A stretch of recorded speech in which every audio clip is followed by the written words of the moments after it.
అప్పుడు పుచ్చకుడు అంటున్నాడు, చెయ్యవలసిన అవసరం ఉండగా ఏమీ చెయ్యకుండా ఉండడం ఎలా లాభకరం అవుతుంది? ప్రపంచానికి నేను సహాయం చేయవలసినటువంటి అవసరం ఉంది. అవసరం ఉండగా నేనేమీ చేయకుండా ఉంటేనే లాభం అంటున్నారు ఏమిటి మీరు అన్నాడు. అప్పుడు మహారాజు గారు, చేయవలసింది ఏదైనా ఉన్నప్పుడు చేయడం జరుగుతుంది. ఆ విధిలో నీ చేత చేయవలసింది ఏదైనా ఉంటే అదే చేయిస్తున్న పని. అది కర్మని ఆచరించేవాడు మనిషి కాదు. మనిషి చేస్తున్నట్టు మనకు కనపడుతుంది, కానీ కర్మ చేస్తున్నవాడు మనిషి కాదు. అతని కర్తవ్యమల్లా జరుగుతున్న దాని ఎడల ఎరుకతో ఉండడమే. నా చేత ఈ పని జరిపింపబడుతోంది అన్న ఎరుకలో ఉండాలి. మనమేమో నేనే చేసేస్తున్నాను అని ఉంటాం. మనకినో జ్ఞానం కలిగిన వాడికి అదే తేడా. కర్మలు చేసేవాడు మనిషి కాదు. మనందరం కర్మలు చేస్తున్నాం. ఉదయం లేచినప్పుడు సాయంత్రం దాకా నేను ఇలా చేశా, నేను అలా చేశా, నేనే చేస్తున్నా అని ఉంటున్నాం. కానీ ఈ మనిషి కాదు చేస్తుంటా. ఈ మనిషి కర్తవ్యం వల్ల ఏమిటంటే జరుగుతున్న దాని ఎడల ఎరుకుతూ ఉండాలి. ఆహా, నేనేమీ చేయడం లేదు, నా చేత ఒక మహాశక్తి ఈ కర్మలన్నీ చేయిస్తోంది అన్న ఎరుక కలిగి ఉండాలి. అక్కడ ఉండటమే కర్మ. అంటే ఎరుక కలిగి ఉండడమే కర్మ. కిటికీ అనేది ఆ ప్రదేశంలో గోడ లేకపోవడమే. గోడ కట్టుకున్నాము, కొంత లెక్క గోడ లేకుండా కట్టాం, అవునా? అవును. దాన్ని కిటికీ అంటున్నాం. కిటికీ అంటే అంత లెక్క గోడ లేకుండా ఉండడమే. అవును. అది శూన్యంగా ఉంటుందన్నమాట. కనుక గాలి వెలుతురు లోపలికి వస్తాయి. మనసులో ఏ విధమైన భావ సముదాయాన్ని, ఊహాలోకాన్ని యత్నించే లక్షణాన్ని లేని మానసిక స్థితిని కలగజేసుకోవాలి. శూన్యం ఉంచుకోవాలి. మనసులో ఏ విధమైన భావ సముదాయాలని పెట్టుకోకు, ఊహాలోకాలని కల్పించుకోకు. ఇది చేద్దాం, అది చెయ్యాలనే ప్రయత్నించే లక్షణాలు ఏమీ లేనటువంటి మానసిక స్థితిలో ఉండు. ఖాళీగా ఉంచుకో. ఈ ఆటంకాలన్నీ లేని మరుక్షణంలో వాస్తవం తోసుకుంటూ నీ లోపలికి వచ్చేస్తుంది. కిటికీలో నుంచి గాలి వెలుతురు ఎట్లాగ తోసుకొని వచ్చేస్తుందో అలాగే ఈ లక్షణాలు కలిగి నువ్వు ఉంటే, ఏ లక్షణాలు? మనసులో ఏ విధమైన భావాల్ని పెట్టుకోకుండా, ఊహాగానాలు చెయ్యకుండా, ఇది చేస్తా ఇది చేస్తా అనే లక్షణాలు పెట్టుకోకుండా ఉండు. గోడకి కొంత లెక్క ఖాళీ వదిలేస్తే దాని లోపలికి గాలి వెలుతురు వచ్చినట్లు నువ్వు ఇలాగ ఈ ప్రయత్నాలు ఏమి చెయ్యకుండా, ఏ భావాలు లేకుండా ఉంటే ఈ ఆటంకాలన్నీ లేని మరుక్షణంలో వాస్తవం అసలైన సత్యం తోసుకుంటూ లోపలికి వచ్చేసింది. లోపలికి ఏం చేస్తాను భావం లేకుండా ఉండు. మనిషికి ఎవరైనా నిజంగా సహాయపడాలనుకుంటే ఎడంగా ఉండు. సహాయపడడం అనేది దానికి మానసిక ఉద్వేగంతో అంకితమయ్యావంటే సహాయం ఇవ్వలేవు. నువ్వు ఎవరికైనా సహాయం చెయ్యాలనుకుంటే కాస్త ఎడంగా ఉండు. నా చేత చేయించబడుతోంది అన్న ధ్యాసతో ఉండు. సహాయపడడం అనేదానికి నీ మనసు తోడైందనుకో, నువ్వు నిజమైన సహాయాన్ని అందించలేవు. నేను సహాయం చేస్తున్నా, నేను ఇలా చేస్తున్నా, నేను అంత చేస్తా, నేను ఇంత చేశా అన్నది వచ్చేసినది. అక్కడ ఆ సహాయంలో నేను చేరడం వల్ల నువ్వు చేసిన సహాయం కలుషితమైపోతుంది. అది కలుషితమైపోయింది. దుఃఖము, బాధ నీకు కలిగినప్పుడు దానితో ఉండిపో.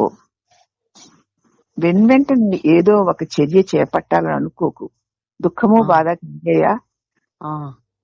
కలిగితే అలాగా ఆ దుఃఖము, బాధని చూస్తూ అలా ఉండిపో. వెంటనే దీన్ని పోగొట్టుకోవడానికి ఏదో చెయ్యాలని అనుకోకు. శాస్త్రాలు వల్లించడాలు, చర్యలు గైకొనడాలు నిజంగా సహాయపడవు. ఆ సమయంలో ఏవో శాస్త్రం చదువుకుంటే ఏ శ్లోకాలు చదువుకుని ఏవో అవి చేసి పోగొట్టుకుందాం అనుకుంటావా? అవి నిజంగా నీకు సహాయపడవు.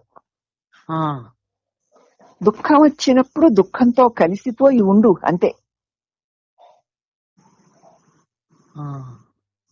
దాని వేళ్లను వెలికి తీసి చూపించు.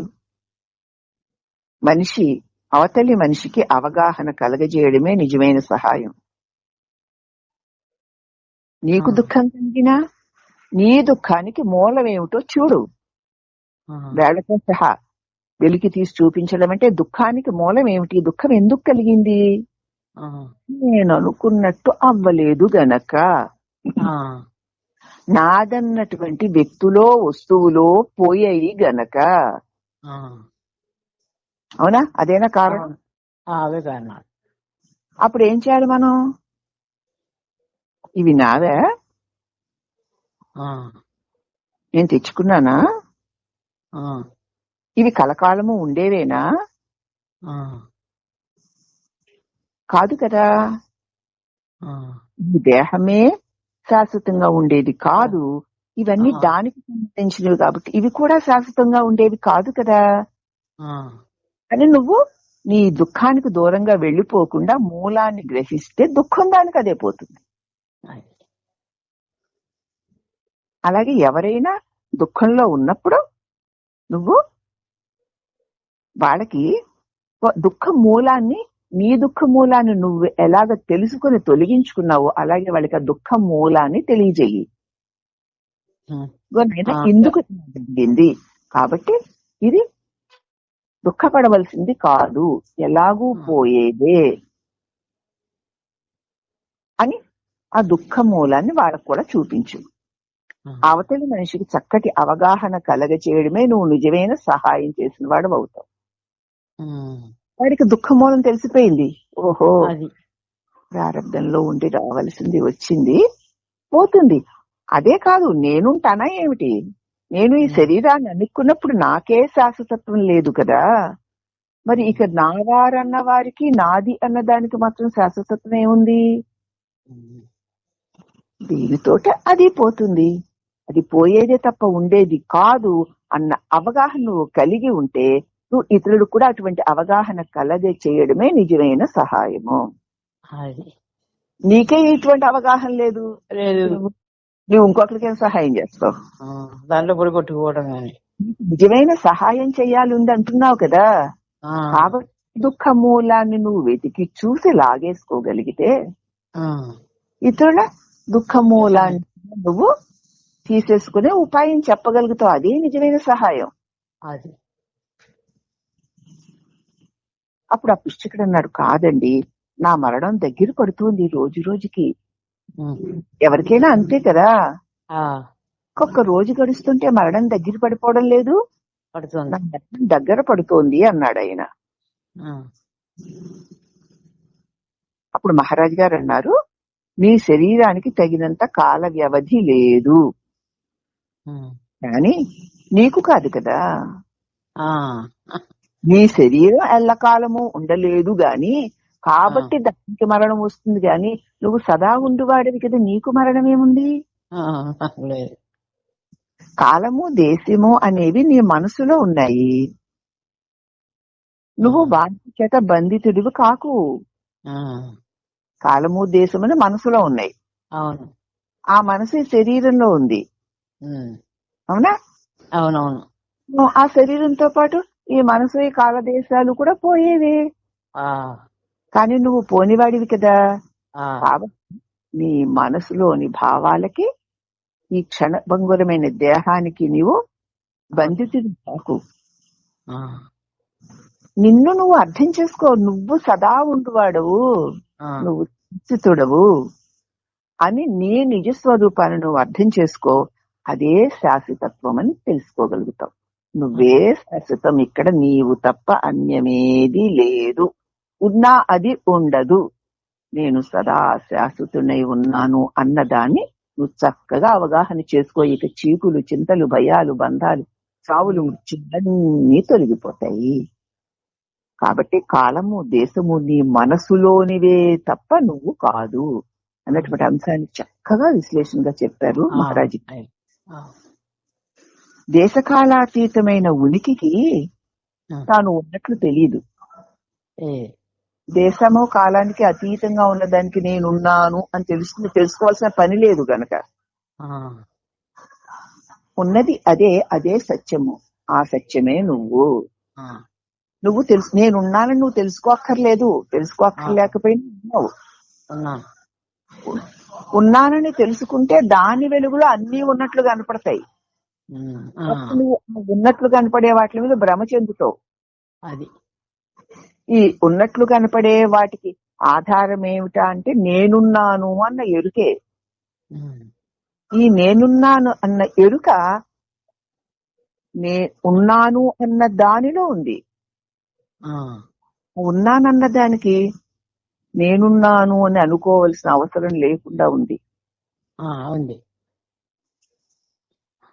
అదే సత్యం. ఆ సత్యమే నువ్వై ఉన్నావు. కనీసం నేనున్నానని కూడా నువ్వు అనుకోక్కర్లేదు. అనుకోకపోయినా ఉన్నటువంటి సత్యానివే నువ్వు. దానిలో నుంచే నేనున్నానన్నదొచ్చి దాని వెలుగులో అనేక దృశ్యాలు వచ్చి నీవు నేనున్నానన్న దాన్ని మర్చిపోయి దృశ్యాల్లో కలిసిపోయి భ్రమలో ఉన్నావు. అది ఈ దృశ్యం ఎవరికా అని చూడు. నేను అనే తెలివికి ఈ నేనెవరా అని చూడు. ఉన్నదన్న సద్వస్తువా దానికే సదా ఉండడమే దాని లక్షణం. దానికి నేనున్నానని అని అనవలసిన అవసరం కూడా లేకుండా ఉన్నటువంటి ఆ అద్వితీయమైన పరబ్రహ్మమే నువ్వు అన్న సత్యాన్ని అతి స్పష్టంగా తెలియచేశారు మహారాజ్ గారు. ఇది చాలా చాలా చాలా శుద్ధమైన మనస్సుకి మాత్రమే అంది అనుభవాన్ని ఇవ్వగలదు. లేదు మీ భావాలకు తగినట్టుగా మీరు ఊహించుకుని ఇది కదా అది కదా అంటారు. అది మీ మనసు యొక్క శుద్ధత్వం మీద ఆధారపడి ఉంది.